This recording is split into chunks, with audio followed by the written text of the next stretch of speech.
మహాలయ పక్షాలు లేదా పితృపక్షాలు అనేవి మన పితృదేవతలను ప్రసన్నం చేసుకోవడానికి అత్యంత కీలకమైన రోజులు. తిథి, వారం, నక్షత్రంతో సంబంధం లేకుండా మన పితృదేవతలకు శ్రాద్ధ కర్మలు నిర్వహించిన వారికి పితృదోషాలు తొలగిపోతాయి. ఈ మహాలయ పక్షాలు అన్నవి కృష్ణపక్షం సమయంలో, అంటే 16 రోజుల పాటు పౌర్ణమి మరియు అమావాస్య తిథుల మధ్యలో హిందూ క్యాలెండర్ ఆధారంగా భాద్రపదం లేదా ఆశ్వేజం మాసంలో విస్తరించి ఉంటుంది. వినాయక చతుర్థి తర్వాత పితృపక్షం ప్రారంభమవుతుంది. ఈ పక్షం రోజుల్లో చివరి రోజు చాలా ప్రముఖమైన రోజు.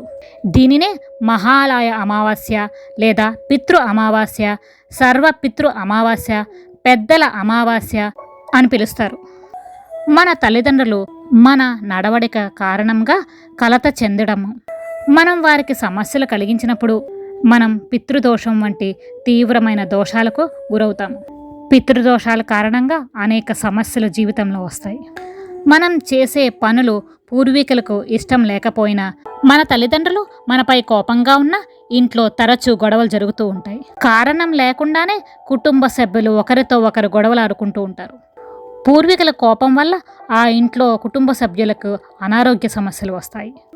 మీరు ఏదైనా పని చేయాలని తలపెట్టినా అది సగంలోనే ఆగిపోవడమో, లేకపోతే ఏదో ఆటంకాలు వచ్చి ఆ పని జరగకపోవడం అనేది పితృదోష లక్షణం కావచ్చు. పితృదోషాల కారణంగా కుటుంబంలోని పిల్లలకు సంబంధించిన సమస్యలు ఎదుర్కోవాల్సి వస్తుంది. మీ కుటుంబంలో ఎవరికైనా వివాహం అడ్డంకులు ఎదురైతే అది పితృదోషానికి సంకేతమే. హిందువులందరూ తమ పూర్వీకులకు నివాళులు అర్పించే పక్షం ఇది. 16 రోజుల పాటు ఉండే పితృపక్ష కాలం గయా వంటి పవిత్ర ప్రదేశాలలో శ్రద్ధ, తర్పణం ఆచారాలను నిర్వహిస్తారు. పితృపక్ష కాలంలో దానం, ధర్మానికి ప్రత్యేకమైన నిబంధనలు ఉన్నాయి. దీనికి సంబంధించి మహాభారతంలో ఒక కథ ప్రాచుర్యంలో ఉంది.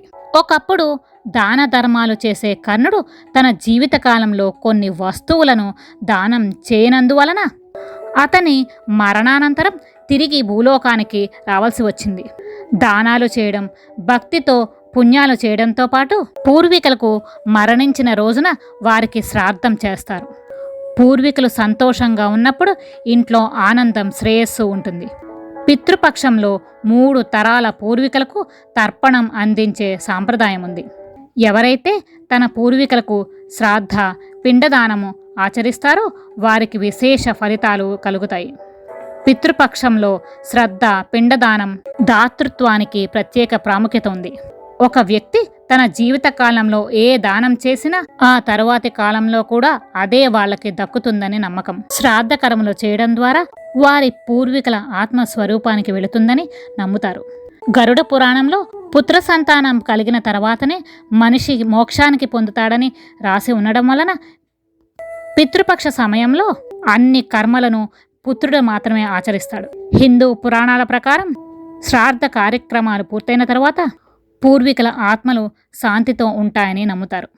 మార్కండేయ పురాణం వంటి వివిధ హిందూ గ్రంథాలలో పూర్వీకులు తర్పణంతో పోరాడినప్పుడు వారు కర్మలను ఆచరించే వారికి సంపద, జ్ఞానం మరియు ఆరోగ్యవంతమైన జీవితం ఇస్తారని ప్రసిద్ధిలో ఉంది. అదేవిధంగా పితృపక్ష కాలంలో దూరంగా ఉండవలసిన కొన్ని విషయాలున్నాయి. ఏదైనా కొత్త పని ప్రారంభించాలి అనుకున్నవారు ఈ పితృపక్ష సమయంలో ప్రారంభించడం మంచిది కాదని చెబుతారు. ప్రజలు కొత్త బట్టలు కొనడానికి లేకపోతే ధరించడానికి కూడా దూరంగా ఉంటారు. ఈ పితృపక్ష సమయంలో జుట్టు కడగడం, కత్తిరించుకోవడం, గడ్డం గీసుకోవడం కూడా నిషేధమే. చివరి రోజుని మహాలయ అమావాస్య అంటారు. ఈ కాలంలో ఉల్లిపాయ, వెల్లుల్లి, మాంసాహారం తీసుకోకూడదని ఖచ్చితంగా చెబుతారు. తన మూర్ఖత్వాన్ని గ్రహించిన కర్ణుడు తన తప్పును సరిదిద్దాలని కోరుకున్నాడు. అప్పుడు ఇంద్రుడు సాయంతో కర్ణుని తిరిగి భూమి మీదకు 16 రోజులు వస్తాడు. అవే భాద్రపద కృష్ణపక్ష రోజులు. కర్ణుడు తమ పితృదేవతలు అందరికీ శ్రాద్ధ కర్మలు నిర్వహించే రోజులు. అలా పితృపక్ష అమల్లోకి వచ్చింది. తరువాత స్వర్గానికి తన చివరి మజిలీ కొనసాగిస్తాడు. అప్పుడు కర్ణుడికి తినడానికి అన్నీ అందుతాయి. మహాభారత ఇతిహాస యుద్ధంలో దాన వీర శూర కర్ణ తన ఉదారతకు ప్రసిద్ధి.